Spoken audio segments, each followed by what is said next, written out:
How to e-transfer to EQ Bank. Log in to your online banking account with the financial institution from which you want to send the e-transfer. Navigate to the section for Interact e-transfer or online transfers. Choose the option to send money via Interact e-transfer and the recipient's email address associated with your EQ Bank account.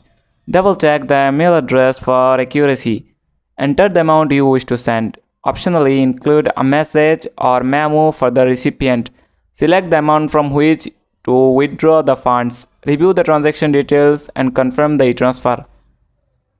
Authenticate the transfer using your preferred security method. Once confirmed, the e-transfer will be sent to the recipient's email address. The recipient can accept the e-transfer and deposit the funds into their EQ Bank account using the provided instructions. That's it. Thanks for watching the video.